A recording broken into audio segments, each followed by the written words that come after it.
பழனி ஆண்டவா பாலகுமாரா பாத யாத்திரை வாரம் பாவம் தீரவும் பகைகள் விலகவும் பக்தி மனசோட வாரம் கால்நடைய நடந்து கவலைகள் மறந்து கூட்டமாக கூடி கோஷமெல்லாம் போட்டு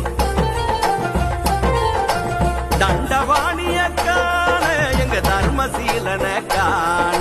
சக்தி வாழன காண தர்ம சாஸ்தாவின் அண்ணன காண